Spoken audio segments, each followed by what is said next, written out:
our speakers. We have Susan Millham and Holly Thomas, so I'll go ahead and give you the floor. Okay, thank you, Megan.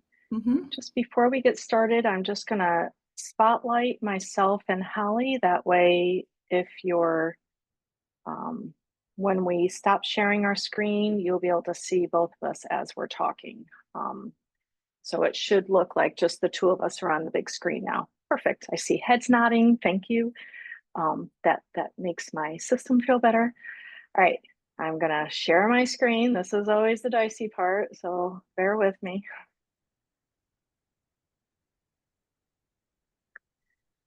Okay, so just kind of a heads up or a hands up. Everything shared okay? Everything looks okay? Okay, great. All right.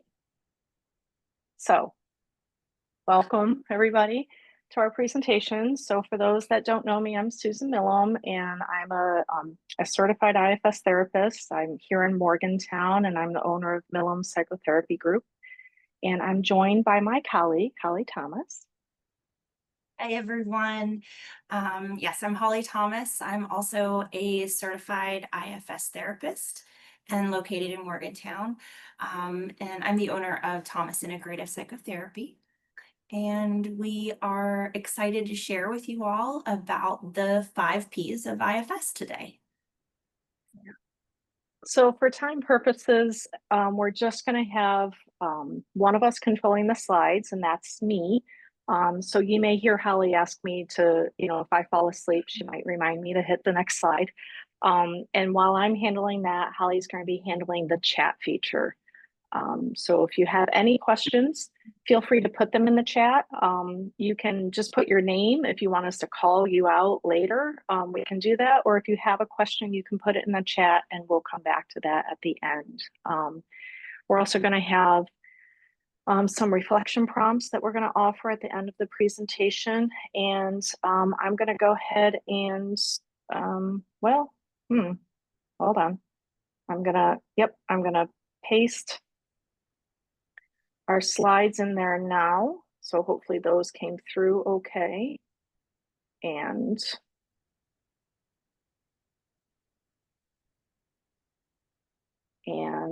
we are off and running.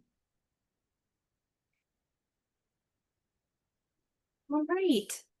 So let's take a few moments just to settle and prepare our systems with a 2 to 3 minute meditation. I invite you to go ahead and get comfortable, beginning to slow down.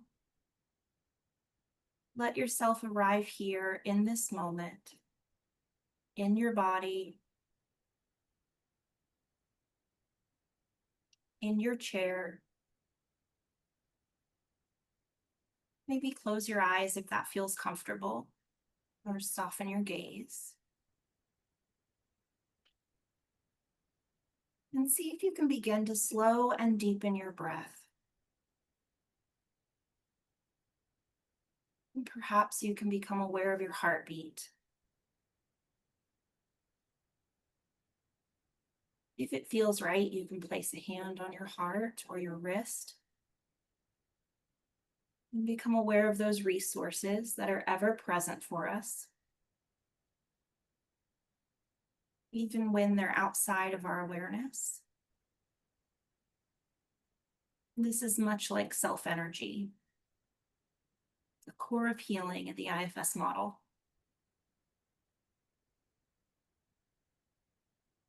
The healing potential of self becomes available to us when we become aware of it and connect with it.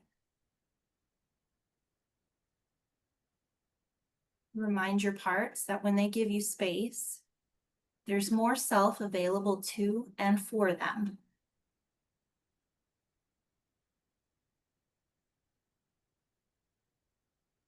Some of your manager parts may be pulling at your attention. They may be thinking of documentation that needs done, household tasks, events on your calendar. Ask these parts if they would give just enough space to let you participate in this hour from a place of being unblended from them, allowing you to be fully present and open to the learning space.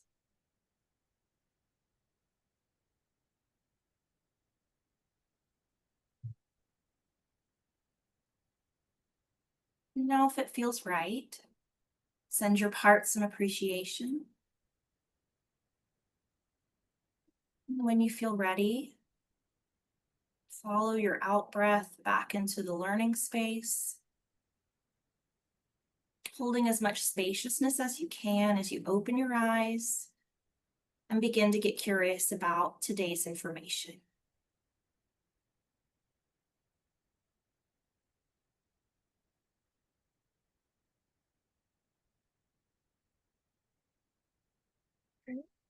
Thank you so much, Holly, for that great meditation. So just a little quick review of our learning objectives. We'll be identifying the 5 Ps of internal family systems. We'll learn how to identify and utilize them in the therapy room, and practice finding the 5 Ps within our own system, and then explore ways of implementing them into our practice. So as our objectives indicate, we're going to be focusing on internal family systems, or IFS, in this presentation. So it might be helpful, we thought, to maybe take a quick overview of the model. This slide is a great visual that will give us an idea of the different parts of our system that IFS assumes. So just take a moment and just kind of, follow your eye around the different areas, get an idea of how IFS looks at different managers, the qualities of self, the qualities of exiles. So IFS is a model that conceives of all of us having a system of protective and wounded inner parts, led by a core self.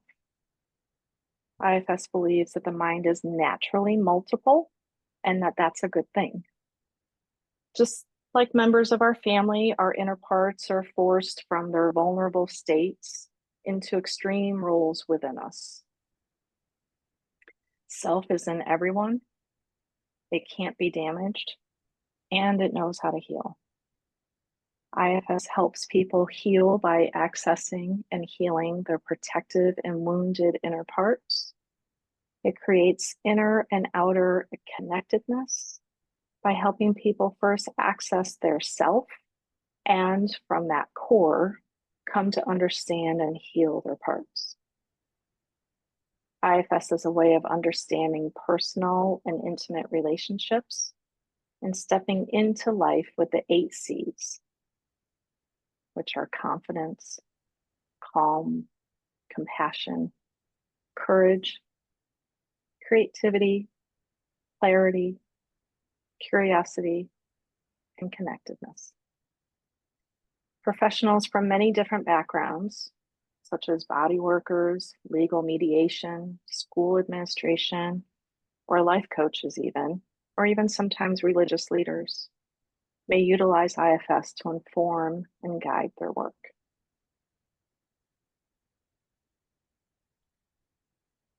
So throughout the presentation, we're going to be using the terms therapist and client, but we also understand that many of you are in roles that have different labels. And so we just want to make sure you know that this presentation is for you too. So please just change those role labels out to whatever works in your agency. So now just take a moment and take a look at some of the common therapist parts that come up. As we begin to explore the 5 Ps, we're going to want you to take note of the ones that you notice come up frequently in your system. If one of these doesn't resonate, that's okay, but feel free to explore inside and see if you're able to identify your own therapist part. We'd love for you to share whatever therapist part came up for you, or if there's one on this list that resonates for you, 1 or 2, whatever. We'd love for you to share that in the chat, because we'll be coming back to this. Make note of the one that you circled or that you found, and kind of tuck it aside, because we'll be coming back to the slide a little bit later. But if you notice any therapist parts that are coming up now, if you identify with any of them, feel free to float them in the chat whenever you're ready, because we'll be looking at those later on.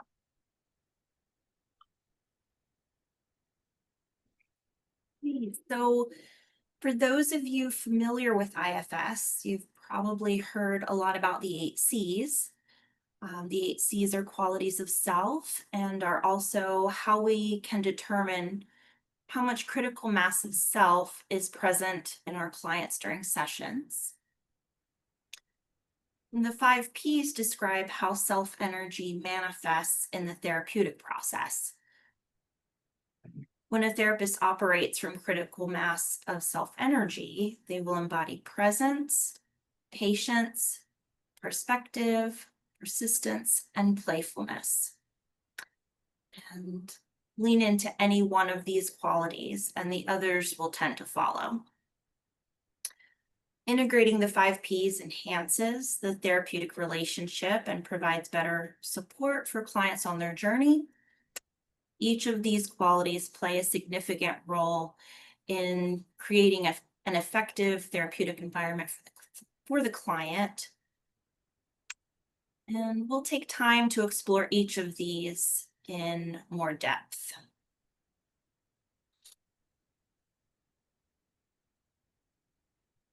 The first P that we're going to explore is presence. And why does presence matter?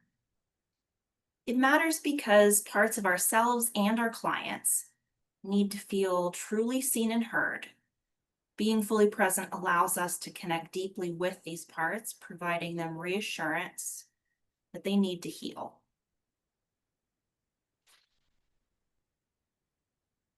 This is the concept, refers to the state of living in the moment, mindfulness, being conscious and accepting of our internal experiences without any preconceived notions or criticism of them. In IFS, we make no assumptions about a part's perspective or motivation. Presence encompasses the 8 Cs of self.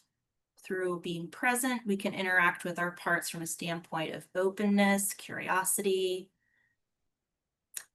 It's vital for building trust with our parts. We can also find clarity in understanding our own inner world as well as the client's. With presence, we create a compassionate space for clients to feel supported, and we do our own work with confidence. For clients, enhancing their presence involves mastering the art of staying grounded and connected to self, even in the face of intense emotions or memories that come up. So some examples of presence. Lacking presence could look like sitting down to check in with the sad part, but you're also scrolling on your phone, thinking about your to-do list, and this sad part feels ignored and doesn't engage.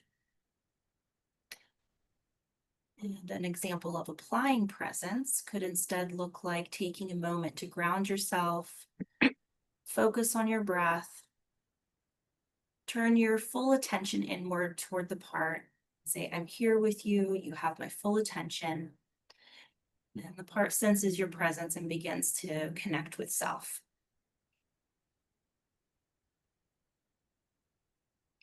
And these are some journal prompts that you could potentially use with your clients. We invite you to take a moment, reflect, or notice which prompts speak to you for your setting. Where am I feeling this emotion in my body right now? What sensations are present? What am I noticing in my environment right now? What sounds, smells, or sights are present? And what am I aware of in this present moment, without judgment or analysis?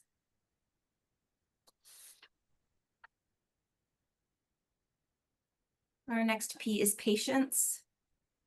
And why does patience matter? When working with clients, especially wounded or protective ones, patience is essential. Rushing the process can cause resistance or shut down. And as therapists, modeling patience helps client feel safe and supported in their process. This principle encourages us to listen deeply and stay engaged with our parts, even when progress seems slow. Patience involves being comfortable with silence, which can be hard at times, respecting the client's pace, matching your rhythm to theirs, helping clients to be patient with hesitant parts of themselves and with parts that push for change. Healing's not a quick fix. Parts have often been doing their jobs for multiple decades, so unwinding some of this takes repetition. When we rush the process or push parts to change too quickly, we also risk re-traumatizing them or triggering defensiveness. Well, you may notice as we move through the 5 Ps descriptions that patience and persistence go hand in hand. Leaning into patience and the ability to be persistent will follow, and vice versa. Lean into persistence and the ability to be patient will follow. Some examples of patience. When patience is needed, more needed might look like, imagine you're feeling anxious before a big presentation. You try to force yourself to get over it, push anxiety away. But the more you do this, the more the anxious part feels unheard and pushes back, making the anxious feelings even worse. An example of applying patience to this could look like taking a deep breath and internally saying to the part, I see that you're anxious and it makes sense. I'm here with you. Give the anxious part space and time, letting it know it doesn't have to disappear immediately. Over time, the patience builds trust and eases the intensity of this anxious feeling.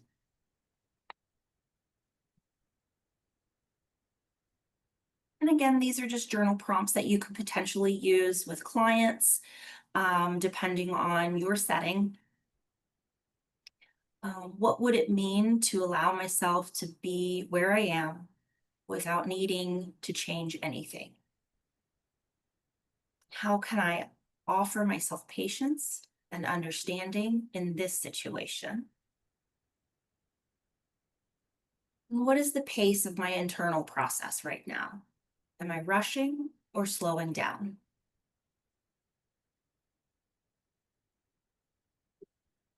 Right. So the next P is perspective. And so why does perspective matter?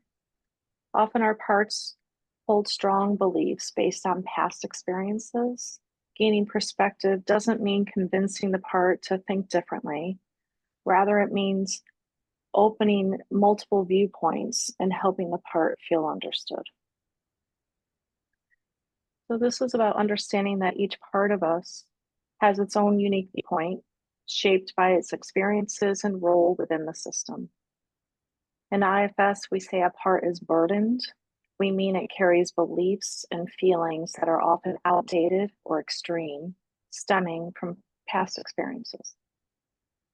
Gaining perspective involves creating space from these individual parts so we can see them and they can see us more clearly. Viewing relationships within the context of a whole system with curiosity and openness. This broader perspective helps us understand how parts interact to form patterns of behaviors and emotions. For example, a protective part might engage in sabotage to keep the whole system small in order to prevent another part from feeling exposed to further potential pain that comes with being seen. Understanding these dynamics allows for more compassionate engagement with each part, seeing them not as problems, but as attempts to help and protect us, albeit in ways that may no longer be necessary or helpful. Some examples of perspective, perhaps when more perspective is needed, is maybe a part feels deep shame. A client's part feels deep shame after making a mistake at work. It believes failure means that they're unworthy and that the feeling feels absolute and overwhelming, right? So maybe leading with more perspective might be acknowledging the feelings. I see how painful this is for you. And giving it space and maybe gently introducing another viewpoint. I wonder if there's ever been a time where making a mistake didn't lead to rejection. By offering curiosity instead of correction, the part feels heard and supported, making space for new insights to emerge naturally.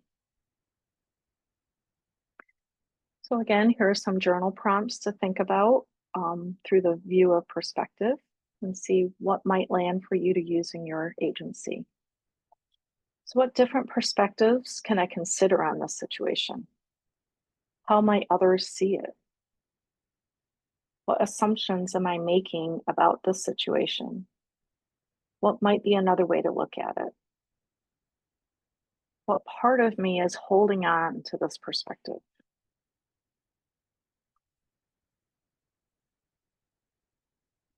So the fourth P is persistence. And so why does persistence matter? In healing and IFS, it doesn't happen instantly. Some parts need ongoing reassurance and repeated experiences of safety before they can fully unburden. Persistence ensures that we don't give up when things feel difficult. So this speaks to the commitment to continually engage with our parts, especially when the work becomes challenging. Some parts are heavily burdened with painful experiences, are very protective due to past experiences, and may be fearing that the past will be repeated.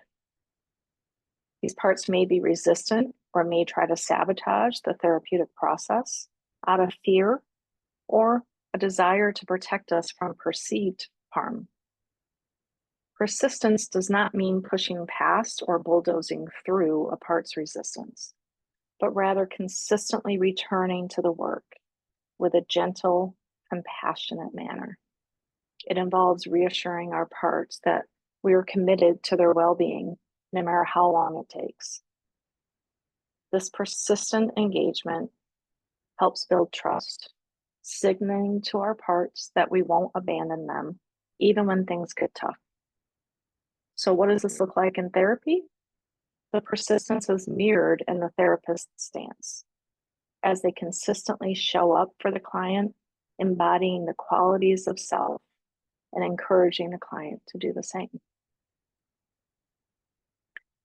So again, some examples, what it might look like if you're lacking some persistence, that maybe you tried to connect with a client that feels unworthy, but they keep shutting you out. Maybe you notice that you get a little frustrated and you decide that continued work may not be possible. But applying persistence might look instead that you recognize that healing takes time. You continue to check in with those clients that's considering giving up, right? And gently letting them know, I'm still here. I'm still going to keep showing up with you. And over time, the client can learn to trust and then slowly begins to share their pain. So again, some journal prompts to consider for your agency using persistence. What part of me is feeling discouraged or wants to give up? What's it afraid of?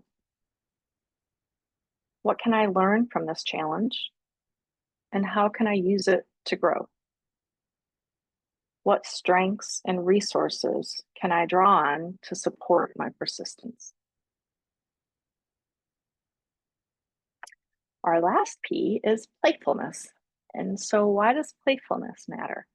Healing doesn't have to be heavy all the time.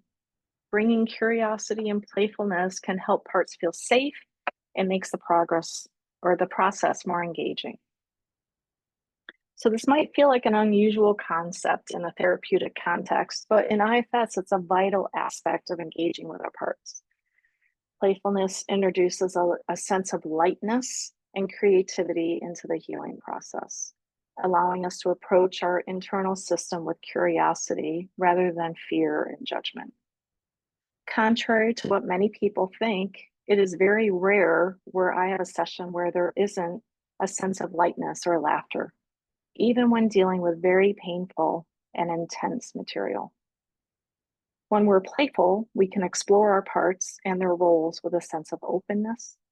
We can be incredibly healing, especially for parts that feel stuck or entrenched in rigid beliefs. This approach helps us break down the barriers and encourages parts to relax and engage more openly.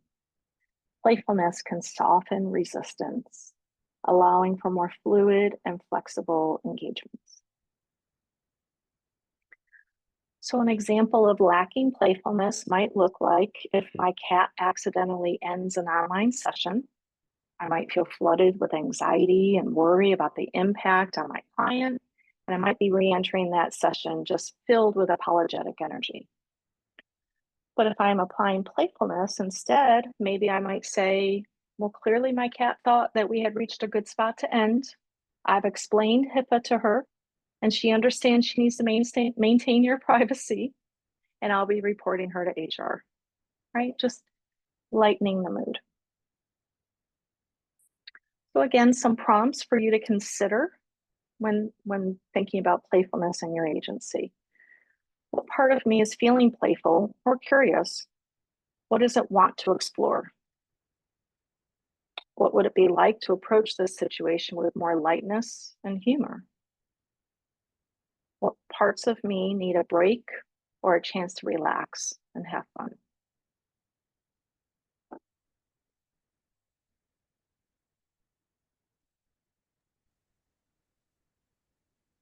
All right, so those were the 5 Ps, overview of each. But can the 5 Ps also present some challenges? When working with clients and either you or the client feel a sense of being stuck or you're sensing some resistance, IFS offers a valuable insight. It's usually that a part is interfering, but whose part is it? Could be the client's part or the therapist's part.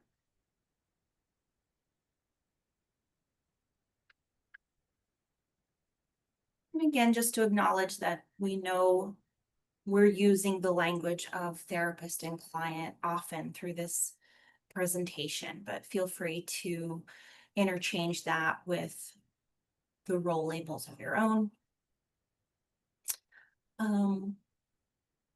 But as an IFS therapist, you would have to give up several things.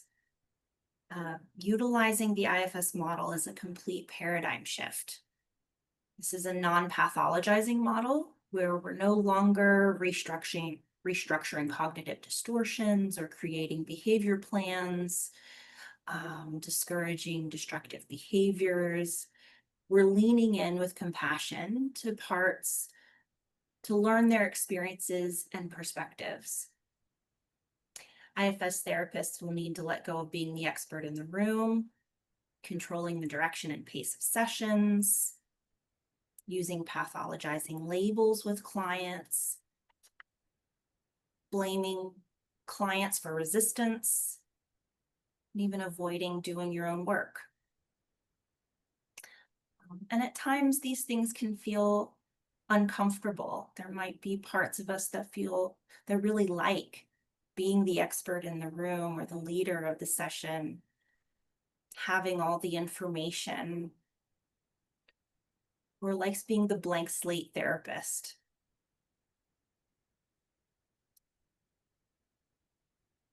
But when you trust and work with the client self, your job actually becomes easier. IFS therapists can let go of needing to come up with insights, interpretations, because those come from the client self. They can give up finding out what happens next, needing to know what happens next in the process, because that will come from the client self. They're no longer the target of as much transference. projection or dependence. And you also have an opportunity to accompany clients on their inner journeys,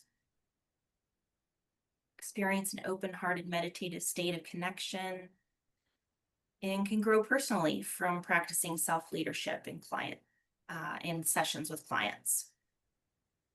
And we've all experienced long days with back-to-back sessions where you leave the office feeling completely drained. Leaning into the 5 Ps requires less effort from the therapist. IFS reduces the frequency with which we leave the office feeling depleted or exhausted or unable to engage with families, partners, or even self-care at the end of the day. By conducting sessions from self-energy, you can better find balance and find that you leave sessions feeling maybe even inspired or motivated.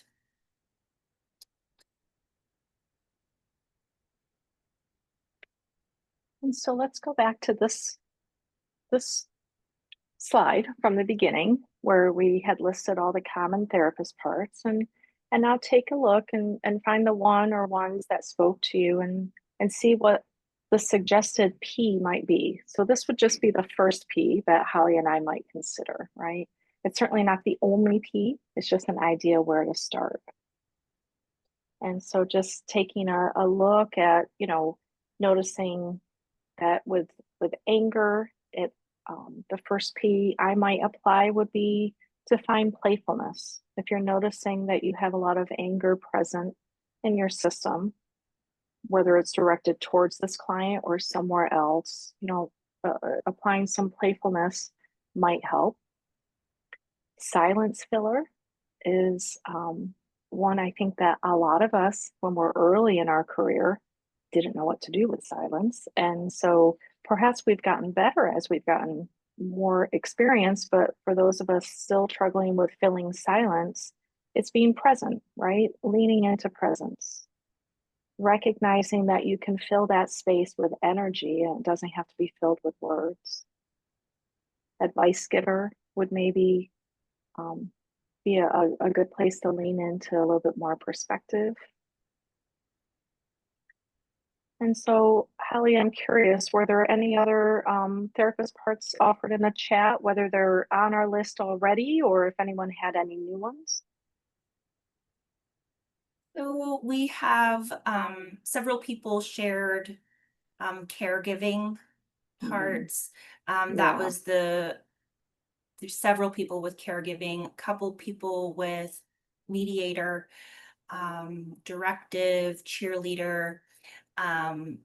One that I don't think we have on the list, someone said accountability keeper. Oh, interesting. Yeah. So Yeah. accountability keeper, I would say I might start with perspective. Holly, where would you lean in first?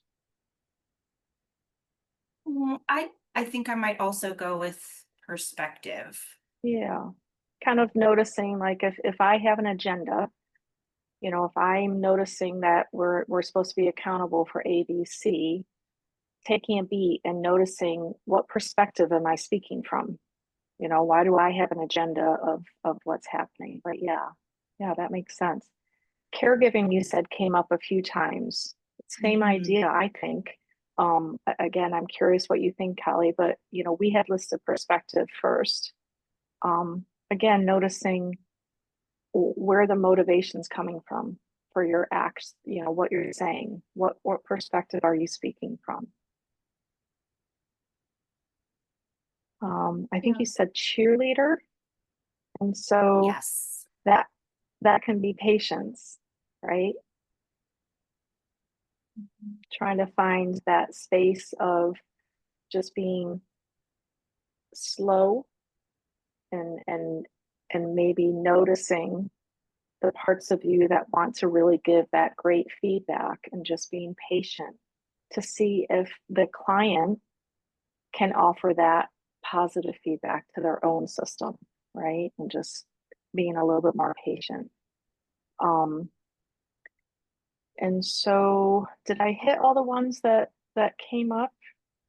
Wait, you said mediator.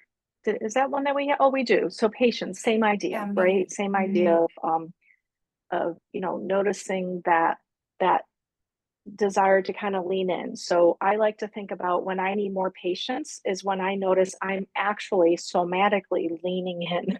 And whether it's online or in person, if I'm leaning in, that means that I might have an agenda to move things along. And so it's a nice reminder for me to find a little bit more patience and lean back. We And also so, had, mhm, sorry, Susan. that's okay. We also had someone share that with caregiving, maybe playfulness to alleviate anxiety or stress that comes with that.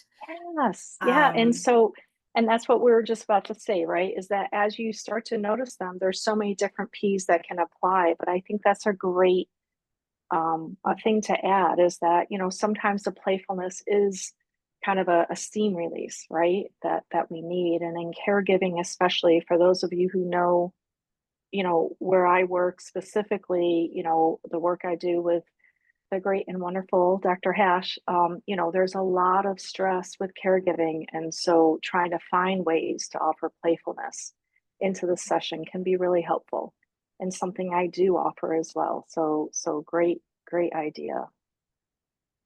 And so and again, just, oh, I go ahead. like that she shared playfulness, that this person is associating playfulness with anxiety, Yeah, because that's a lovely direction to go, but yeah, also shows difference, because I know if I would have heard anxiety, I would think of presence or patience, but there's no wrong answer.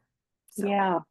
Well, and how anxiety shows up in our system, that's different, right? So Holly and I have done a lot of work together. We've done lots of trainings, we've done lots of things, and we have two different ways of having our anxiety show up. I tend to become kind of a fast rabbit.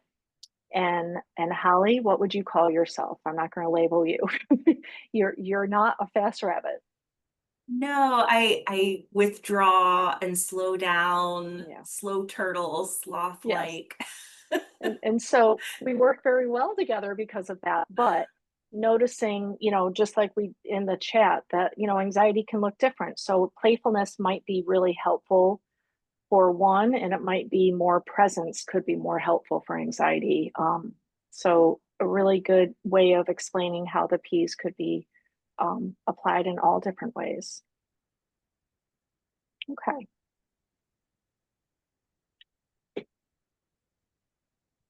Neat.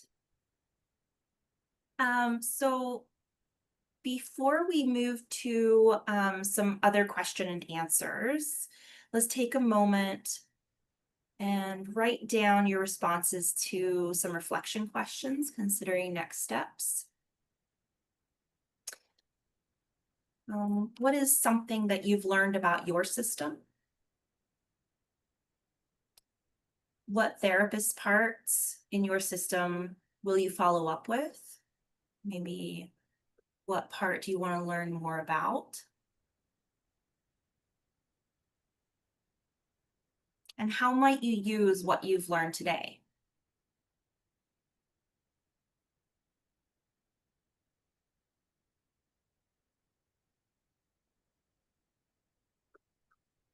Okay. So just before we move to questions, and I know I got my chat up and it looks like we have a couple great questions, so we will get to those. Feel free to start putting questions in the chat now if you have any. But as we're starting to wind down, here are some future presentations that Holly and I are currently planning. For any of you that are new to IFS and find yourself interested in learning more, we'd love to have you join us. We're hoping to offer another lunch and learn covering the basics of the IFS model, so stay tuned. And we're also excited to announce the creation of a new initiative, the Self-Led Collective of Appalachia. Our mission is to support the next generation of self-led therapists in our region. You can find out more by going to our new website, ifsappalachia.com. Please be patient with us as we're just getting this up and running, but you are able to join our email list at the website, the landing page there, and you can stay up to date with upcoming offerings. We will be putting together an offering for a group consultation for clinicians looking to deepen their IFS practice.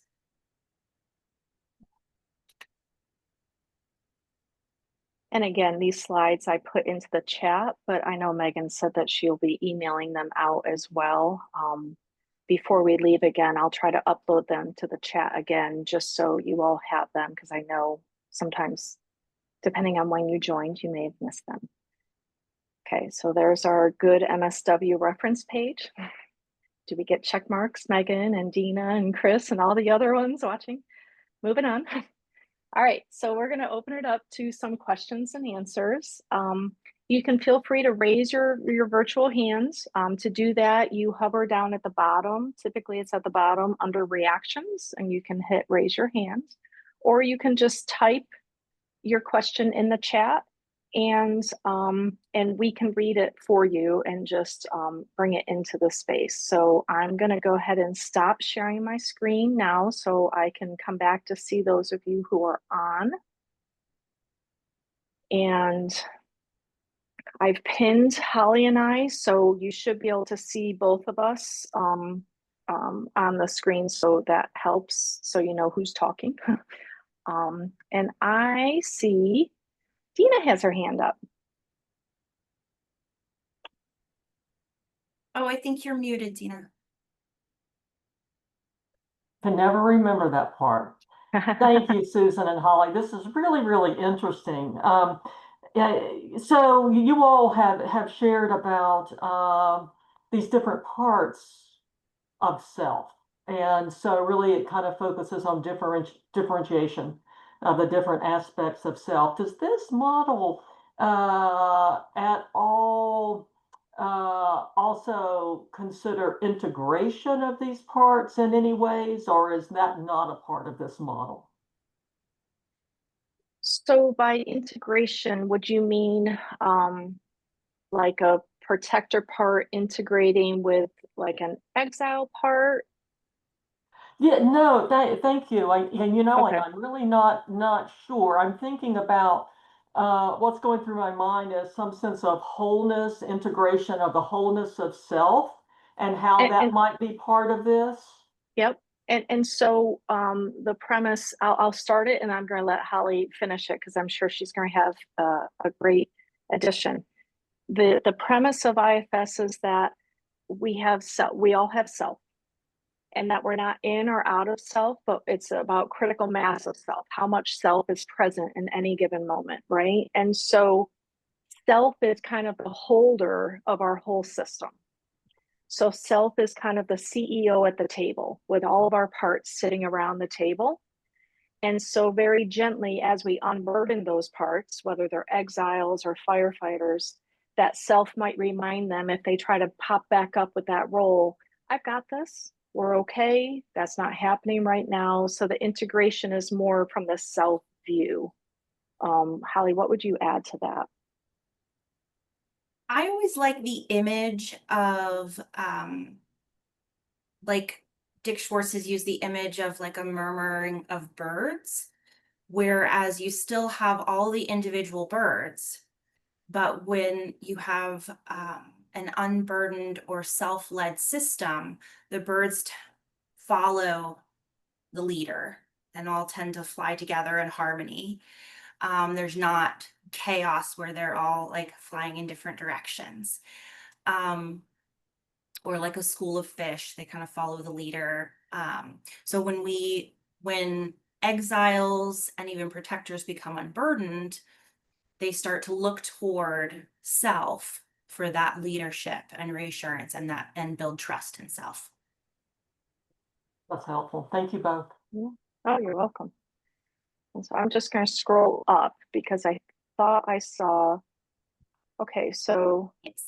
So Krissa asked, what do you suggest for silence filling? And we did talk about it a little bit, but you know, recognizing that urge. So when that's come up for me, right, recognizing that urge of filling the silence and noticing the agenda. So for me, and we all have our own way of thinking about this, and Holly's going to give her take on it because sometimes mine lands, sometimes hers lands. But for me, it feels like if there's an agenda attached to a part, that's not self. Self doesn't have an agenda. And so I'm going to take a step back and just notice that agenda and say, okay, well, what am I trying to do? Trying to make it more comfortable. Who am I making it more comfortable for? And why does silence feel uncomfortable? And maybe that's something about my own family. I come from a big, loud Italian family. So quiet is odd to me, right? And so noticing all that and saying, okay, that doesn't belong in my session right now. Silence is okay, right? Holly?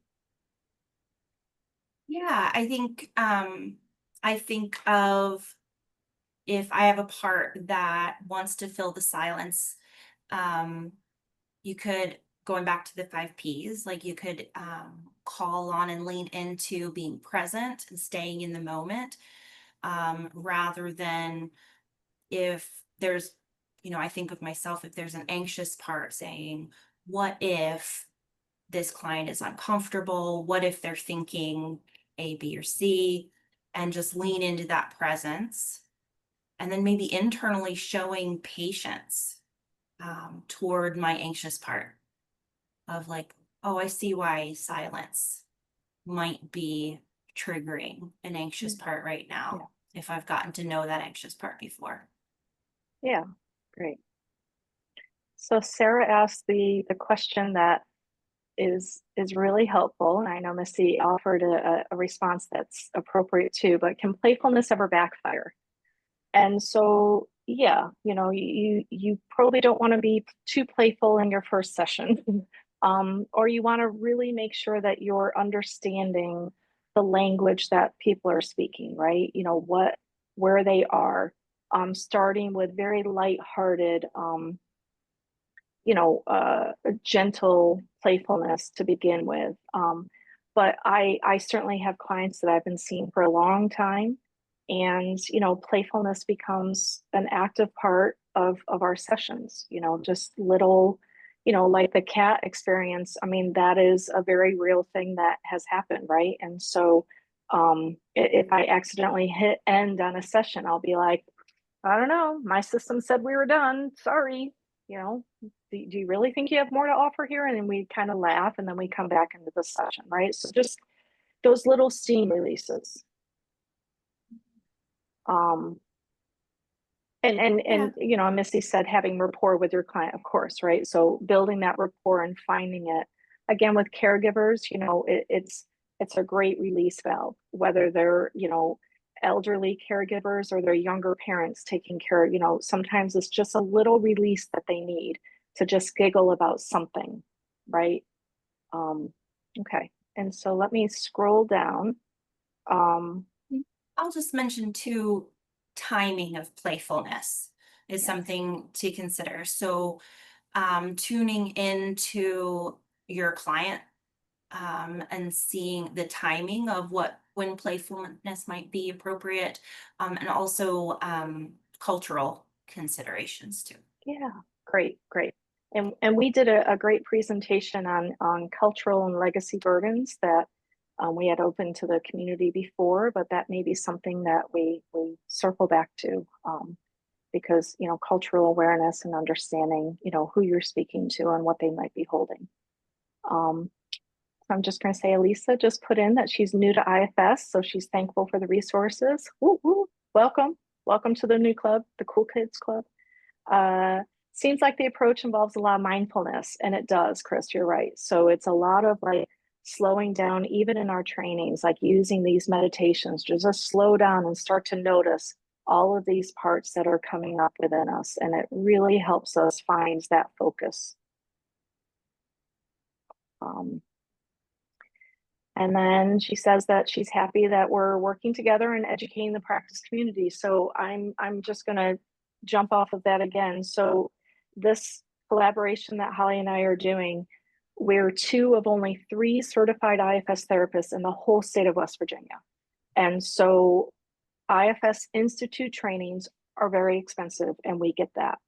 But that doesn't mean you can't learn how to do IFS, certainly not become certified or that, but learn more about it with our help. And so that's why we're bringing this to the community, because we want to help people who don't have access to that training, or people who aren't sure, you know, how much do I really like it? And maybe I just want to tiptoe into it until I figure it out. What would you like to add there, Holly?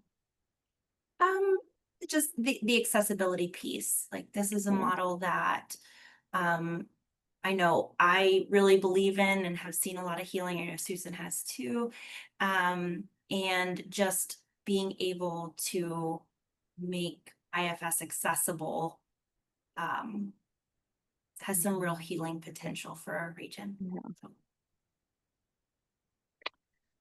Sarah just popped up. I wondered about clients that resist the idea of parts, but this session has made me see how valuable IFS can be to the therapist, even if the client takes a while to come around. Yes, yes. So it's, and even how we speak about IFS. So that would be in that next one, that when we talk about the beginning steps of IFS and introducing the model, you know, how we even talk about it with our clients. We might not even use the word parts, right? We might just, you know, notice what's coming up in their system. But yes, when we're able to start from one or more of the 5 Ps, it's going to help our client feel that self energy and calm down. Yeah. Anything else that you want to add, Holly, before we let Megan take back over? So I think I'm feeling pretty So. settled. Any other, I mean, Questions? you know, last like minute or two, I don't know, you know, I know it's supposed to end soon, so thank I you, just Dina. had a comment. I Yeah, often think of like parts work more for, work that the client does, and I don't often think of it as parts work that me as the therapist yeah, needs to also work on while in that moment. So yeah, yeah. this is IBS is also new for me. So Oh, Pete, yeah. great. We've kind of heard this described, and it really resonated. I know Susan and I have talked about it. It's resonated with both of us that this is described as a parallel model, Mm, that the therapist also has to be doing their own work and tuning mhm, into Yeah, their own system. mhm, yeah. mhm, mhm. So Megan Gandy, I see your hand up. Come on in. Thanks. Can you hear me okay? I can. Yep. Okay. Yes. I love IFS. I think it's a really valuable approach. Thrilled to hear that we have some certified therapists in the state. I know that training is really intense. So you all bring a lot to this Yeah. work. So I was curious, in your training, have you found that we know that not all modalities are appropriate for all uh, clients or situations or disorders. So in your training, have you been steered towards certain clients or disorders and steered away from others? Like what's the general consensus on who this is for and who it isn't for? Yeah. And so if you were asking Dick Schwartz that, he would say it's for everything and everyone, right? And he has a lot of research to back that up. One of the first research that they did was actually working with folks with rheumatoid arthritis back in 2012, I think it is, or 16, where the folks that were in the group with IFS had not only immediate relief, but continued relief, right? So it's for somatic, for pain, even in the view of DID. Now this is a deeper conversation, of course, but even in the view of DID, recognizing that, you know, those parts can be unburdened. And so I personally have not found one that hasn't worked. It's definitely shifted the way I look at addiction, because addiction is now a firefighter, right? And it's like, okay, it's reacting. It's not a manager, it's not organizing, it's reacting, right? And so it shifts some of our original thoughts. Allie?